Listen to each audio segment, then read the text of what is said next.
السلام عليكم ورحمة الله وبركاته. بسم الله الرحمن الرحيم. الحمد لله أحمده سبحانه وأشكره على آلائه ونعمائه، وأشهد أن لا إله إلا الله وحده لا شريك له، وأشهد أن سيدنا ونبينا محمدًا عبد الله ورسوله، صلى الله تعالى عليه وعلى آله وأصحابه ومن اهتدى بهديه واستنى بسنته إلى يوم الدين. أما بعد، فيقول الله سبحانه وتعالى في محكم تنزيله: أعوذ بالله من الشيطان الرجيم. أم حسبت أن أصحاب الكهف والرقيم كانوا من آياتنا عجبا إذ أوى الفتية إلى الكهف فقالوا ربنا آتنا من لدنك رحمة وهيئ لنا من أمرنا رشدا فضربنا على آذانهم في الكهف سنين عددا ثم بعثناهم لنعلم أي الحزبين أحصى لما لبثوا أمدا نحن نقص عليك نبأهم بالحق إنهم فتية آمنوا بربهم وزدناهم هدى إلى آخر ما جاء في هذا السياق المبارك الكريم. معزز سامعین، میں نے آپ کے سامنے سورۃ کہف کی ابتدائی آیات میں سے آیت نمبر 9 میں سے چند آیات کی تلاوت کی ہیں، اور یہی آیات آج کے ہمارے اس جمعے کے خطبے کا موضوع ہیں۔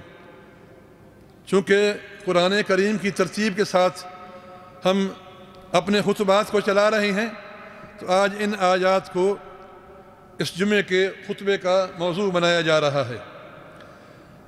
یہ سورۃ کہف کی ابتدائی آیات ہیں، جس طرح میں نے کہا، اور ان آیات میں اصحاب کہف کا واقعہ بیان کیا گیا ہے، یعنی وہ لوگ جو اپنے ایمان کو بچانے کے لیے کہف میں یعنی غار میں اپنے ایمان کو بچانے کے لیے چھپ گئے تھے، ظالم بادشاہ کے ظلم سے اپنے آپ کو بچانے کے لیے غار میں پناہ لی تھی۔ ان آیات میں اللہ تعالیٰ نے ان کے واقعہ کو اور ان کے واقعہ میں جو ہمارے لیے نصیحتیں ہیں، جو حکمتیں ہیں، جو فائدے ہیں، وہ بیان فرمائے ہیں۔ اللہ تعالیٰ فرماتے ہیں: ام حسبت ان اصحاب الکہف والرقیم کانوا من آیاتنا عجبا، کیا آپ یہ سمجھتے ہیں کہ اصحاب کہف کا واقعہ ہماری عجیب نشانیوں میں سے ایک بڑی نشانی ہے؟ یعنی ان کا غار میں 300 سال سے زیادہ سوئے رہنا اور زندہ رہنا، کیا تم یہ سمجھتے ہو کہ یہ واقعہ ہماری قدرت کی نشانیوں میں سے بہت بڑی نشانی ہے؟ یہ واقعہ عجیب ضرور ہے، مگر اللہ تعالیٰ کی قدرت کی یا اللہ تعالیٰ کی دوسری عجائب قدرت کے مقابلے میں اتنا بڑا واقعہ نہیں ہے۔ قرآن یہ کہتا ہے، اللہ تعالیٰ کی جو قدرت کے واقعات ہیں، عجائب ہیں، آسمان کی پیدائش، زمینوں کی پیدائش، چاند، سورج وغیرہ، اور ان کی تخلیق پر اگر غور کریں تو اللہ کی قدرت کی بڑی نشانیوں میں سے وہ ہیں۔ اللہ فرماتے ہیں: سنریہم آیاتنا فی الآفاق وفی انفسہم حتی یتبین لہم انہ الحق، ہم ان کو اپنی نشانیاں دکھائیں گے آفاق میں۔ دیکھو اللہ نے کیا کیا پیدا فرمایا ہے۔ وفی انفسہم، اپنی جانوں میں دیکھو، اپنے اس 5-6 فٹ کے جسم میں دیکھو، اس میں اللہ کی کیا کیا نشانیاں ہیں۔ حتی یتبین لہم انہ الحق، ہم یہ اس لیے دکھائیں گے تاکہ آپ پر واضح ہو جائے کہ یہ پیغام، یہ دین، یہ رسالت، یہ نبی سچ اور حق ہے۔ تو اللہ تعالیٰ نے اس اپنی قدرت کو جو اصحاب کہف کے ساتھ ان کو 309 سال زندہ رکھا، نیند میں رکھا، وہ قائم پلٹتے تھے، دائیں بائیں ہوتے تھے، لیکن سوتے رہے۔ تو اللہ فرماتے ہیں کہ یہ کوئی ہماری قدرت کے لیے بڑی بات نہیں ہے، ہماری قدرت میں بہت بڑے بڑے عجائب ہیں، بہت بڑی بڑی چیزیں ہیں۔ معزز سامعین، اصحاب کہف یعنی یہ غار والے لوگ جو ہیں، ان کا واقعہ تو تفصیل کے ساتھ اس صورت میں بیان ہوا ہے، لیکن میں چند سطروں میں تھوڑی معلومات کے لیے آپ کے سامنے اس کا ایک خلاصہ رکھ دیتا ہوں۔ 3 صدی کے آخر میں روم کی سلطنت پر ایک وقیانوسی نامی بادشاہ کا تمکن ہوا، اس نے حکومت سنبھالی اور وہ بت پرست تھا۔ اس نے دین مسیح پر پابندی لگا دی اور مسیحیوں کو پکڑ دکڑ شروع کر دی، ان کو اس بات میں مجبور کیا کہ بت پرستی اختیار کریں، دین مسیح چھوڑ دیں۔ چند نوجوان تھے جو اللہ وحدہ لا شریکوں کی عبادت کرتے تھے اور ان کا عقیدہ بالکل اس زمانے میں صحیح دین کے مطابق تھا، انہوں نے بت پرستی سے انکار کر دیا۔ جب ان کے بارے میں بادشاہ کو خبر ملی تو ان کو بلایا، انہیں اپنے سامنے پیش کرنے کا حکم دیا، لیکن نوجوانوں نے بغیر کسی خوف و خطر کے اپنا عقیدہ توحید بیان کر دیا اور کہا جس طرح قرآن نے نقل کیا ہے، ربنا رب السماوات والارض لن ندعو من دونہ الہا، ہمارا رب وہی ہے جو زمینوں اور آسمانوں کا رب ہے اور ہم اس کے سوا کسی کی پوجا نہیں کریں گے، کسی کو خدا نہیں مانیں گے۔ بلکہ یہ بڑھ کر بادشاہ کو بھی دین حق کی دعوت دے ڈالی کہ تم بھی مسلمان ہو جاؤ، تم بھی دین حق پہ آ جاؤ۔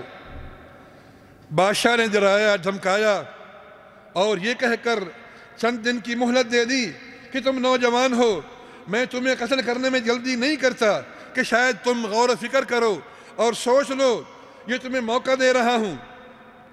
لیکن نوجوان اپنی بات پہ پکے رہے اور ایک دن رات کی اندھیری میں فرار ہو گئے، نکل گئے، چلے گئے اور آ کر ایک غار میں پناہ لے لی۔ اللہ نے ان کو اس غار میں ان پر نیند کو مسلط کر دیا اور وہ اس میں 3 صدیوں سے زیادہ سوئے رہے۔ 3 صدیاں بیت گئیں، 309 سال اور وہ زندہ رہے، سوئے رہے، کروٹیں بدلتے رہے، لیکن سوئے رہے۔ پھر جب حکمت الہی کی مشیت نے چاہا، ان کو بیدار کیا، وہ آنکھیں ملتے ہوئے اٹھ بیٹھے، لیکن یہ بات ان کے وہم و گمان میں بھی نہیں تھی کہ ان کو تو غار میں سوتے ہوئے کئی صدیاں بیت گئی ہیں، کئی 100 سال ہو گئے ہیں، بلکہ آپس میں کہنے لگے کم لبثتم، کتنا سوئے ہوں گے؟ تو کسی نے کہا یومن او بعد یوم، ایک دن یا اس سے بھی کچھ کم سوئے ہوں گے، آپس میں باتیں کر رہی ہیں۔ پھر ان کو بھوک نے ستایا، جب بھوک لگی تو ایک ساتھی سے کہا کہ جاؤ اور بازار سے جا کر کھانا لے کے آؤ۔ ایک کو شہر کی طرف بھیجا، کھانا لے کے آئے اور تاکید کی، قرآن نے کہا ہے وَلْيَتَلَطَّفْ وَلَا يُشْعِرَنَّ بِكُمْ أَحَدًا، ارے تم جا تو رہے ہو، بڑے لطف اور بڑی نرمی سے معاملہ کرنا، جھگڑنا کسی سے نہیں ہے، کسی گہمی کے علاقے میں نہیں جانا، خاموشی سے جانا ہے، ارے پکڑے جاؤ گے، ہم پکڑے جائیں گے، خیال کرنا، تنبیہ کر رہے ہیں۔ وَلَا يُشْعِرَنَّ بِكُمْ أَحَدًا، کسی کو تمہارے بارے میں شعور بھی نہیں ہونا چاہیے۔ وہ نوجوان نکلا، باہر گیا، جب غار سے باہر آیا تو کہنے لگا خدایا یہ کیا ہو گیا ہے؟ ایک پہر کے بعد یہ پورا شہر تبدیل ہو گیا، یہ شہر کل کیسے تھا، آج کیسا ہو گیا ہے، یہ کیا تبدیلی آ گئی ہے؟ یہ تو مجھے لگتا ہی نہیں کہ وہ شہر ہے، یہ کیا ہو گیا یہاں پر، یہ کیا انقلاب آ گیا، یہ کیا تبدیلی آ گئی؟ خیر وہ چلتے چلتے ایک دکان پر گیا، وہاں اس نے کھانا پسند کیا، کھانا بک کروایا، کھانا پیک کروایا اور اپنے جیب سے وہی 300 سال پرانے سکے جو ان کے پاس تھے وہ دکاندار کو دے دیے۔ دکاندار نے جب وہ سکے دیکھے تو حیرت سے ہکا بکا رہ گیا، یہ کیا ہے؟ کہا یہ سکے ہیں، پیسے ہیں۔ اس نے کہا نہیں نہیں، لگتا ہے تمہارے ہاتھ میں کسی بادشاہ کا خزانہ آ گیا ہے، یہ تو سکے 300 سال پرانے ہیں۔ وہ حیران پریشان، بھئی یہ کیا کہہ رہا ہے؟ اب ان کی آپس میں باتیں ہو رہی تھیں، اور دکاندار شامل ہو گئے، اور لوگ جمع ہو گئے، معاملہ لمبا ہو گیا، بات بڑھتی بڑھتی حاکم وقت تک جا پہنچی۔ جو دین حق پر آ چکا تھا، بت پرست نہیں تھا، جب پوری بات معلوم ہوئی تو معلوم ہوا کہ یہ تو ان نوجوانوں میں سے ہے جو اپنا دین بچانے کے لیے اور وقیہ نوس سے ظلم سے اپنے آپ کو بچانے کے لیے جنہوں نے غار میں جا کر پناہ لی تھی، اور پھر لوگ ان کے پاس گئے اور ان سے جا کر ملے۔ تو یہ وہ واقعہ ہے جو قرآن کریم میں اس سورت میں، سورۃ الکہف میں اصحاب کہف کے حوالے سے بیان فرمایا ہے۔ معزز سامعین، یہ اصحاب کہف کا واقعہ ہے کہ کیسے ان جوانوں نے اپنے ایمان کی حفاظت کے لیے جتن کیے، اپنے ایمان کو بچانے کے لیے تکلیفوں پر صبر کیا، اپنے ایمان کو بچانے کے لیے اپنا گھر بار چھوڑا، اپنے ایمان کو بچانے کے لیے غاروں میں پناہ لی۔ قرآن کہتا ہے انہم فتیۃ آمنوا بربہم وزدناہم ہدی، یہ نوجوان تھے جو اپنے رب پر ایمان لائے اور اللہ نے ان کو مزید ہدایت یافتہ کر دیا، اللہ نے ان کو مزید ہدایت سے نواز دیا۔ دیکھیں، جب کسی کو ہدایت کی توفیق ہوتی ہے تو ایمان بڑھتا ہے۔ وَيَزِيدُ اللَّهُ الَّذِينَ اهْتَدَوْا هُدًى، قرآن کہتا ہے کہ جس کو اللہ ہدایت دیتا ہے، اس کی ہدایت کی وجہ سے، اس کے اعمال حسنہ کی وجہ سے، اس کے ایمان کی وجہ سے ہدایت میں اضافہ ہوتا ہے، ایمان بڑھتا ہے، ایمان کا لیول اوپر آتا ہے۔ تو جب قرآن کہتا ہے کہ جب وہ لوگ اپنے ایمان پہ اتنے پکے ہو گئے تو اللہ نے ان کے ایمان میں اضافہ کیا۔ بالکل اسی طرح جب کوئی آدمی بے ایمانی کرتا ہے، غلط کام کرتا ہے، گناہ کرتا ہے، تو اس کے ایمان میں کمی ہوتی ہے۔ اور ہم جانتے ہیں کہ ایک گناہ دوسرے کو کھینچ لاتا ہے، دوسرا تیسرے کو کھینچ لاتا ہے، اور ایک جھوٹ کو چھپانے کے لیے 10 جھوٹ بولنے پڑتے ہیں۔ اسی طرح ایک نیکی کرنے سے اور نیکی کی توفیق ہوتی ہے، نیکی اور بڑھتی ہے، ایمان میں اضافہ ہوتا ہے۔ تو قرآن کہتا ہے کہ ان نوجوانوں کے ایمان کی وجہ سے ہم نے ان کے ایمان میں، ان کے تقوی میں، ان کی پرہیزگاری میں اور اضافہ کر دیا۔ معزز سامعین، جب ایمان کی لو چلتی ہے اور دل ایمان کے نور سے منور ہوتا ہے تو دنیا کی کوئی بڑی سے بڑی طاقت بھی اس کو متزلزل نہیں کر سکتی۔ جب دل ایمان کے نور سے منور ہوتا ہے تو دنیا کی کوئی بڑی سی بڑی طاقت بھی اس کے ایمان کو متزلزل نہیں کر سکتی۔ آپ کے سامنے واقعہ ہے فرعون کے جادوگروں کا۔ جب ان کے دل میں ایمان کا نور آیا، فرعون نے دھمکی دی اور کہا لَأُقَطِّعَنَّ أَيْدِيَكُمْ وَأَرْجُلَكُمْ مِنْ خِلَافٍ وَلَأُصَلِّبَنَّكُمْ فِي جُذُوعِ النَّخْلِ، ارے تم ایمان لائے ہو موسیٰ علیہ السلام پر، میں تمہارے ہاتھ پاؤں کاٹ دوں گا اور تمہیں سولی پر لٹکا دوں گا۔ انہوں نے دھمکی کا کوئی اثر لیا؟ کیا جواب دیا؟ قالوا لن نؤثرك على ما جاءنا من البينات والذي فطرنا فاقض ما انت قاض، کہنے لگے اس رب کی قسم ہے جس نے ہمیں پیدا کیا ہے، ہم تیری باتوں سے کوئی اثر نہیں لیں گے، تو جو کرنا چاہتا ہے کر لے، جو تم سے ہو سکتا ہے کر لے، ہاتھ کاٹ دے، پاؤں کاٹ دے، سولی پہ لٹکا دے، اب ایمان نہیں چھوڑیں گے۔ جب ایمان دل سے متمکن ہو جاتا ہے تو دنیا کی تکلیفوں کو نہیں دیکھتا، وہ ثابت قدم ہو جاتا ہے۔ تو یہی ہوا، فرعون کے جادوگر ایمان جب لے آئے تو ایسا ایمان لے آئے کہ فرعون کی سختیوں کو، تکلیفوں کو، عذابوں کو اس کی کوئی پرواہ نہ کی اور اپنے ایمان پر متمکن رہے۔ معزز سامعین، جب ایمان کی بہار آتی ہے تو مومن اللہ، رسول اور دین سے وابستگی کے ایسے مظاہر پیش کرتا ہے، یا ایسے مظاہر اس سے ظاہر ہوتے ہیں کہ جس کی کوئی مثال ہی نہیں ملتی۔ جب مشرکین مکہ نے حضرت خبیب رضی اللہ تعالی عنہ کو شہید کرنے کے لیے میدان میں لے آئے، تختے پر چڑھا دیا، شہید کرنے کے لیے تیار ہو گئے۔ تو ان میں سے ایک نے کہا، خبیب کیا تم یہ پسند کرتے ہو کہ ابھی تمہیں چھوڑ دیا جائے اور اس جگہ پر محمد صلی اللہ علیہ وسلم کو پھانسی دی جائے؟ اس نے کہا، ظالم تو کیا کہہ رہا ہے، میں تو یہ بھی برداشت نہیں کر سکتا کہ آپ جہاں تشریف رکھتے ہیں وہاں آپ کو کانٹا بھی چبھے، تم یہاں کی بات کرتے ہو۔ ارے میں تو یہ بھی قبول نہیں کر سکتا کہ آپ جہاں تشریف فرما ہے وہاں آپ کو کانٹا لگے۔ یہ وہ ایمان ہے۔ حضرت ابو دجانہ رضی اللہ تعالی عنہ غزوہ احد کے موقع پر جب آپ صلی اللہ علیہ وسلم ایک گھاٹی میں پھنس گئے تھے اور آپ پر تیروں کی بارش ہو رہی تھی، حضرت ابو دجانہ آپ کے سامنے آگے کھڑے ہو گئے۔ آپ کی پیٹھ پر، ابو دجانہ کی پیٹھ پر تیروں کی بارش ہو رہی ہے اور وہ بندہ خدا ہل بھی نہیں رہا، اپنی جگہ سے ہلے تک نہیں کہ میرے نبی سے کوئی تکلیف نہ پہنچے۔ اب حضرت مالک خدری رضی اللہ تعالی عنہ، آپ کو زخم لگا، آپ کے زخم کو صاف کرنے کے لیے اپنے منہ سے اس کو چبا لیا، چوس لیا، اس کو زخم کو چوس لیا۔ آپ نے فرمایا، مجھہ مالک اس کو منہ سے پھینک دو۔ قال واللہ لا امجہ ابدا یا رسول اللہ، اللہ کے رسول میں اس کو نہیں پھینکوں گا، میرے اندر جائے گا۔ کیا یہ محبت تھی؟ کیا یہ دین سے لگاؤ تھا؟ کیا یہ ایمان تھا؟ معزز سامعین،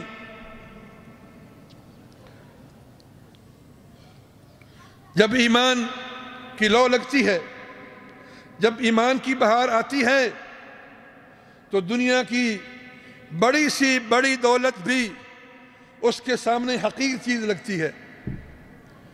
جب ایمان دل پر متمکن ہو جاتا ہے تو دنیا کی بڑی سے بڑی دولت، بڑا سا بڑا مال خزانہ اس ایمان کے سامنے ہیچ اور حقیر لگتا ہے۔ مدائن فتح ہوا، مال غنیمت جمع ہونا شروع ہو گیا۔ اتنے میں ایک مجاہد ایک مٹکا اٹھا کے لے آتا ہے جس کے اندر ایسے قیمتی جواہر اور موتی ہیں جن کی قیمت ہی کوئی نہیں جانتا۔ جب وہ قائد کے پاس وہ مٹکا لے کے آیا اور قائد نے دیکھا تو حیرت سے پوچھا، اتنا بڑا عظیم خزانہ، هل اخذت منه شيئا، کیا تم نے اس میں سے کوئی موتی اٹھایا ہے، تم نے لیا ہے، نکال لیا ہے؟ اس نے کہا، اما واللہ لولا اللہ لما جئتکم بہ، اللہ کی قسم اگر دل میں ایمان نہ ہوتا، اللہ کا ڈر نہ ہوتا تو میں تمہارے پاس لے کے ہی نہ آتا۔ کہا، تمہارا نام کیا ہے؟ نہیں بتاؤں گا، مجھے انعام نہیں لینا، میرا انعام اللہ کے پاس ہے۔ ارے اس زمانے میں کوئی پاسپورٹ نہیں تھا، کوئی ویزا نہیں تھا، چاہتا جہاں نکل جاتا، کون پوچھتا کہاں گیا کہاں گیا کہاں گیا، یہ مال کہاں گیا؟ لیکن نہیں، ایمان تھا، حرام چیز سے بچنے کا پورا اعتقاد تھا، یقین تھا، عزم تھا۔ یہ مرتبے، یہ مقام ایسے نہیں ملتے، اس کے لیے قربانیاں دینی پڑتی ہیں، اس کے لیے ایمان کو پختہ کرنا پڑتا ہے۔ والذین جاہدوا فینا لنہدینہم سبلنا، اس کے لیے مجاہدہ کرنا پڑتا ہے۔ تو میرے بھائیو، اپنے ایمان پہ نگاہ ڈالیے، ہمیں اپنے ایمان کو وقتاً فوقتاً اس کا لیول چیک کرنا چاہیے، ہم کہاں جا رہے ہیں، کیا کر رہے ہیں۔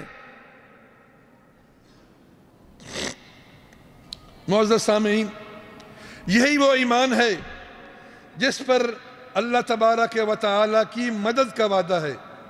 اللہ تعالیٰ کا ارشاد ہے، وَكَانَ حَقًّا عَلَيْنَا نَصْرُ الْمُؤْمِنِينَ، اللہ فرما رہے ہیں کہ مجھ پر واجب ہو گیا ہے کہ میں مومنوں کی مدد کروں۔ اللہ نے خود اپنے میں واجب کر لیا ہے، مجھ پر واجب ہو گیا۔ اللہ کہہ رہا ہے، وَكَانَ حَقًّا عَلَيْنَا نَصْرُ الْمُؤْمِنِينَ، ہم پر واجب ہے کہ ہم مومنوں کی مدد کریں۔ اور فرمایا، إِنَّا لَنَنْصُرُ رُسُلَنَا وَالَّذِينَ آمَنُوا فِي الْحَيَاةِ الدُّنْيَا، ہمارا وعدہ ہے ہم اپنے نبیوں کی مدد کریں گے اور ایمان والوں کی مدد کریں گے۔ یہی وہ ایمان ہے جس پر اللہ نے نجات کا وعدہ فرمایا ہے۔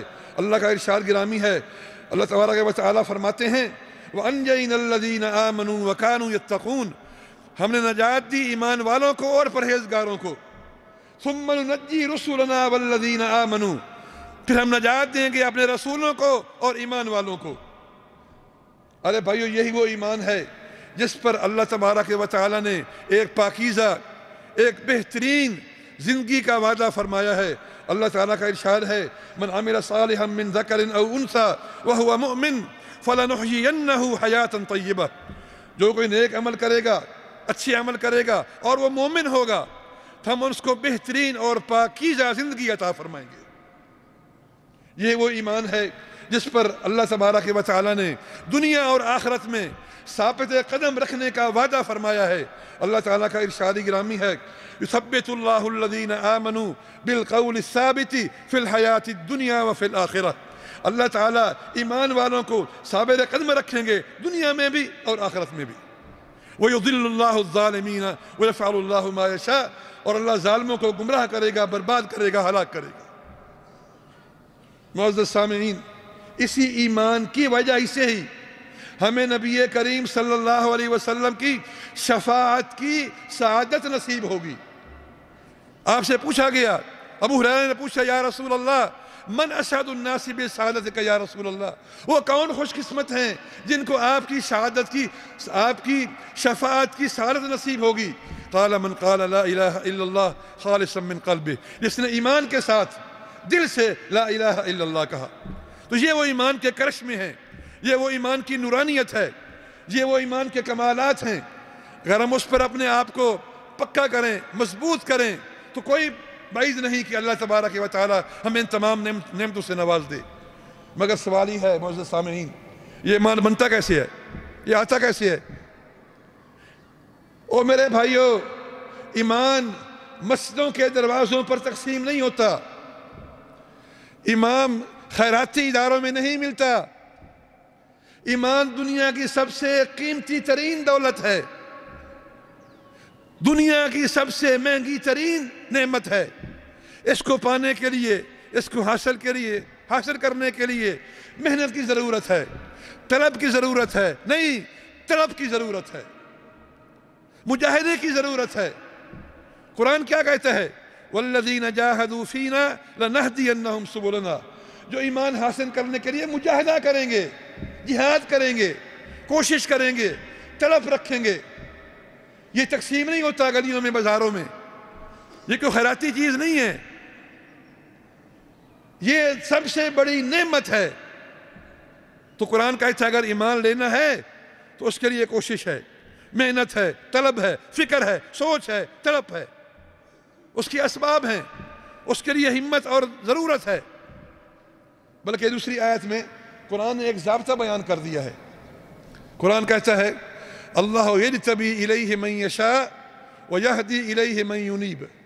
ایک چھوٹی سی آیت میں قرآن نے دو ضابطے بیان فرمائے ہیں۔ پہلا یہ کہا اللہ یجتبی الیہ من یشاء، اللہ جس کو چاہتا ہے نبوت کے لیے چن لیتا ہے، اس میں کوئی عمل کی بات تو ہے ہی کوئی نہیں۔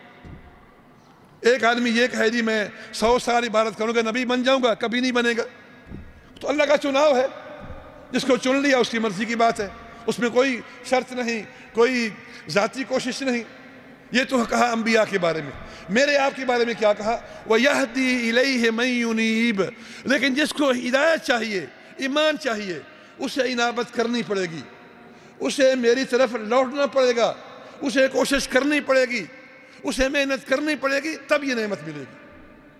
تو بھائیو، اس نعمت کو پانے کے لیے ہمیں کوشش کرنی چاہیے، اپنے ایمان کا لیول ہمیشہ چیک کرنا چاہیے، اسے بڑھنا چاہیے، کم نہیں ہونا چاہیے۔ میری دعا ہے کہ اللہ تبارک و تعالی ہمیں ایمان کی نعمت سے مالا مال کرائے، مالا مال فرمائے، اور ایمان کے فوائد اور فیوزات سے ہمیں مستفید فرمائے۔ وآخر دعوانا ان الحمدللہ رب العالمین۔ الحمدللہ احمدہ سبحانہ واشکرہ علی آلائہ ونعمائہ، واشہد ان لا الہ الا اللہ وحدہ لا شریک لہ الہ الاولین والآخرین، واشہد ان سیدنا ونبینا محمدا عبد اللہ ورسولہ سید الاولین والآخرین، صلوات اللہ وسلامہ علیہ وعلی آلہ واصحابہ ومن اہتدى بہدیہ واستنى بسنته الى یوم الدین۔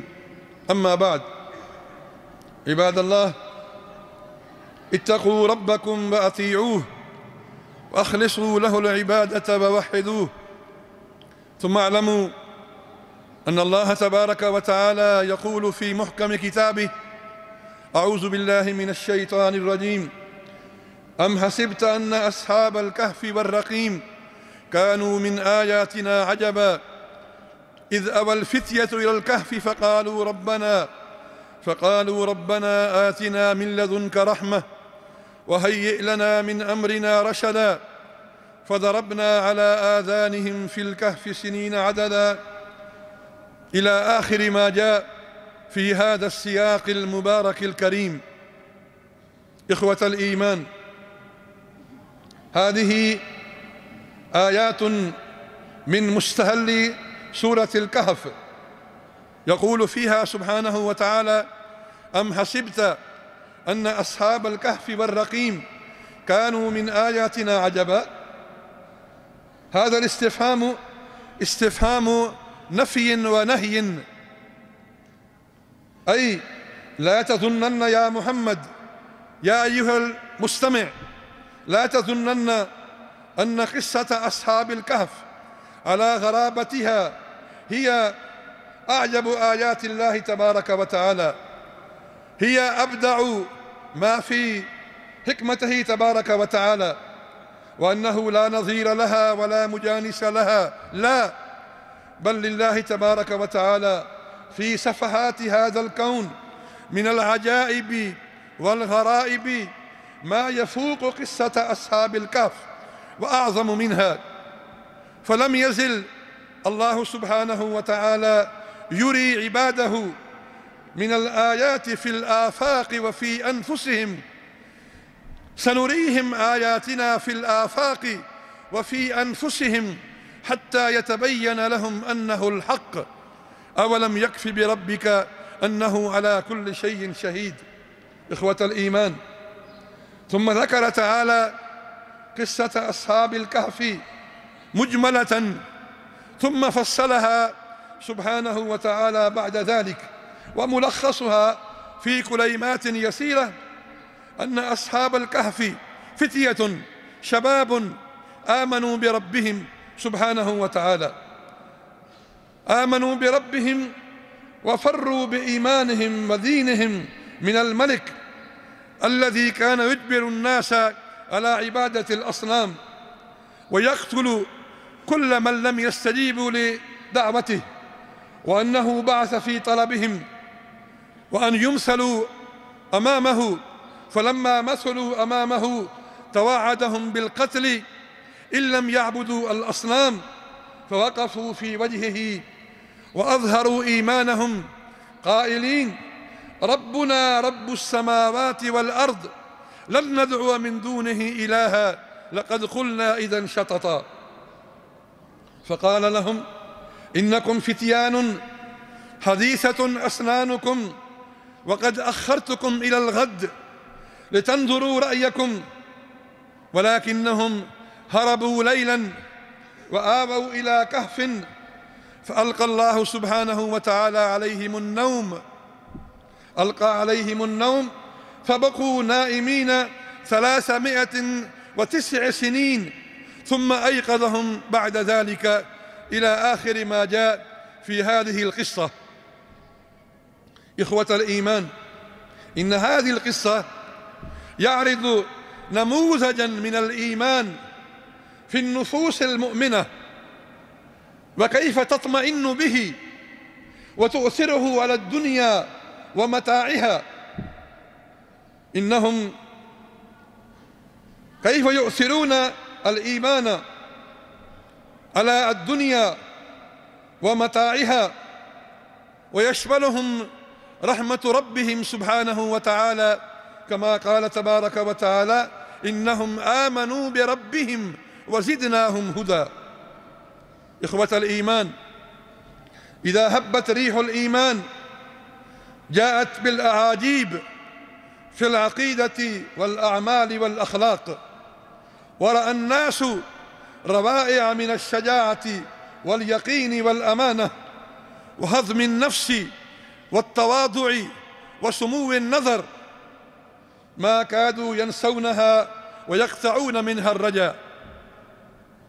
إن الإيمان يا عباد الله إن الإيمان إذا وقر في القلب وصدقته الجوارح فإنه لا يقف أمامه أعتى قوة على وجه الأرض. هؤلاء سحرة فرعون لما آمنوا وتغلغل الإيمان في داخلهم واستولى على أعماقهم هددهم فرعون قائلا: لأقطعن أيديكم وأرجلكم من خلاف ولأصلبنكم في جذوع النخل. فماذا أجابوه؟ ماذا قالوا له؟ قالوا: في ثبات عجيب واطمئنان فريد، لن نؤثرك على ما جاءنا من البينات والذي فطرنا فاقض ما أنت قاض، افعل ما أنت قادر عليه، لن نترك الإيمان، لأن الإيمان قد وقر في القلب وصدقته الجوارح. إخوة الإيمان، إذا هبت ريح الإيمان أتت بنوادر من الحب والفدا والتفاني ما يعجز التاريخ عن إتيان بمثله. إن قريشا لما رفعوا خبيبا رضي الله تبارك وتعالى عنه على الخشبة ليقتلوه قالوا له: أتحب أن محمدا صلى الله عليه وسلم مكانك؟ قال: لا والله العظيم ما أحب أن يفديني بشوكة يشاكها في قدمه. فضحكوا منه. وترس أبو دجانة رضي الله تعالى عنه يوم أحد على رسول الله صلى الله عليه وسلم بظهره والنبال يقع عليه وهو لا يتحرك. ومس مالك الخدري رضي الله عنه جرح رسول الله صلى الله عليه وسلم، مسه بفمه حتى أنقاه، فقال له صلى الله عليه وسلم: مجه. قال: لا والله لا أمجه. إخوة الإيمان، إذا هبت ريح الإيمان، إذا وقر الإيمان في القلب، إذا صدقته الجوارح، فإنه يزول عن صاحبه الخوف، يزول عنه الخوف من الأعداء، وينال من اطمئنان القلب وراحة النفس ما لا نظير له ولا مثيل. هذا الإمام ابن تيمية رحمه الله تعالى لما سجن قال: ما يصنع أعدائي بي؟ أنا جنتي وبستاني معي.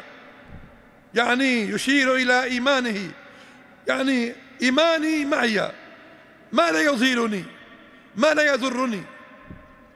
قال: أنا جنتي وبستاني في صدري، أين رحت فهو معي لا يفارقني. إن حبسي خلوة وقتلي شهادة وإخراجي من بلدي سياحة. الله أكبر. هكذا الإيمان يا عباد الله، هكذا الإيمان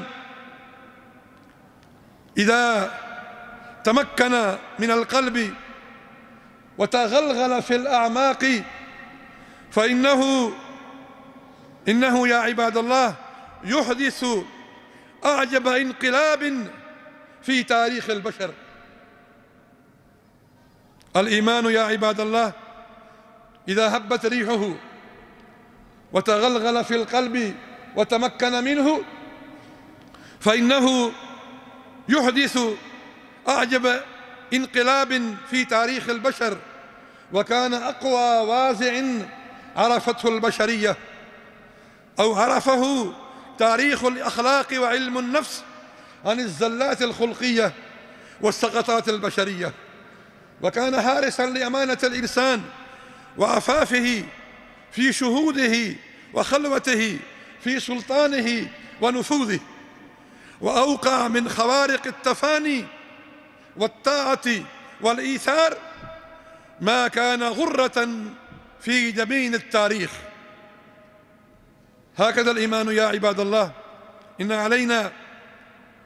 إن علينا يا عباد الله أن نكون دائما في حرص على ازدياد هذا الإيمان، لأن هذا الإيمان يزداد بالطاعة وينقص بالمعصية. قال الله تبارك وتعالى: ويزيد الله الذين اهتدوا هدى، كما أن المعصية تنقصه.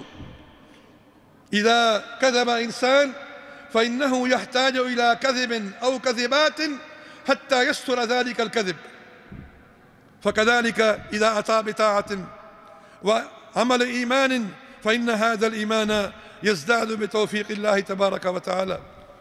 بارك الله لي ولكم في القرآن العظيم وبهدي سيد المرسلين، والحمد لله رب العالمين.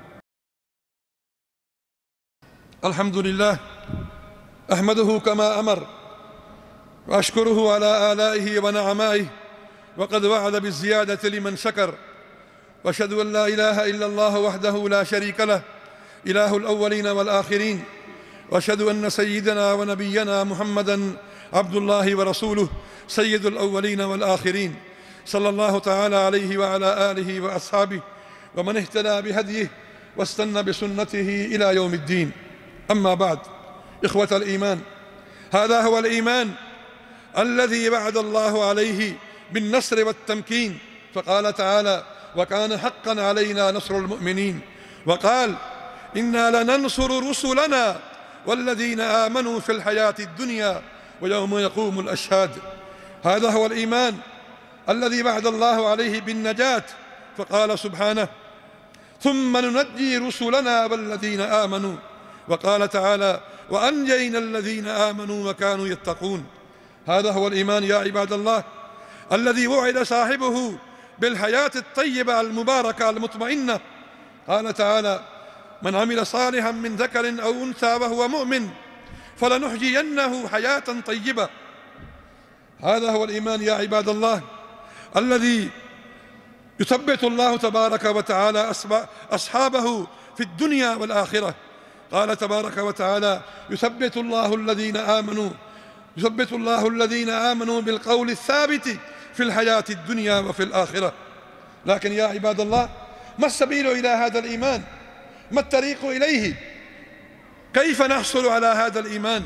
ما الطريق إليه؟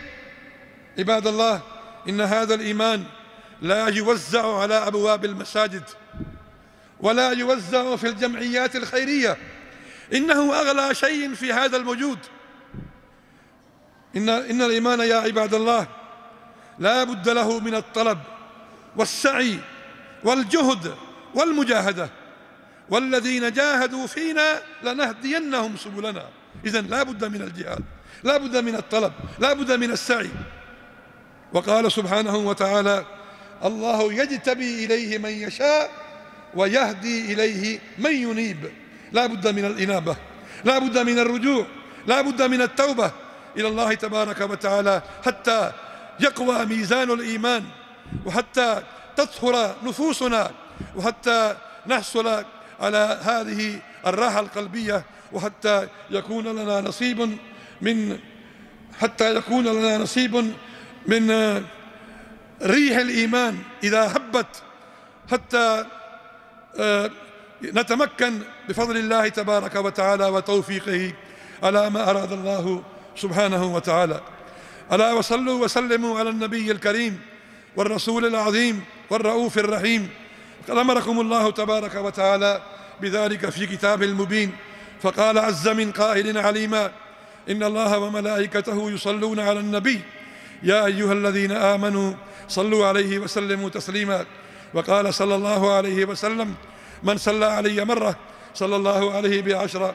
اللهم صل وسلم وبارك وأنعم على عبدك ورسولك سيدنا محمد صاحب المقام المحمود والحوض المورود. وارض اللهم عن خلفائه الأربعة أبي بكر وعمر وعثمان وعلي، وعن بقية أصحاب نبيك أجمعين، وعنا معهم بمنك وكرمك يا أرحم الراحمين. اللهم أعز الإسلام والمسلمين، اللهم انصر دينك وكتابك وسنة نبيك وعبادك الصالحين. اللهم آمنا في أوطاننا، واصل أئمتنا وولاة أمورنا، واجعل اللهم ولايتنا في من خافك واتقاك واتبع رضاك يا رب العالمين. اللهم ارفع عنا الوباء، اللهم ارفع عنا الوباء، اللهم ارفع عنا البلاء، اللهم ارفع عنا الوباء والربا والغلا والزنا والفاحش والفتن والزلازل والمحن عن بلدنا هذا خاصة وعن سائر بلاد المسلمين عامة يا رب العالمين. ربنا تقبل منا إنك أنت السميع العليم وتب علينا إنك أنت التواب الرحيم. عباد الله اذكروا الله يذكركم وقوموا إلى صلاتكم فإنها تنهى عن الفحشاء والمنكر ولذكر الله أكبر والله يعلم ما تصنعون وأقيم الصلاة.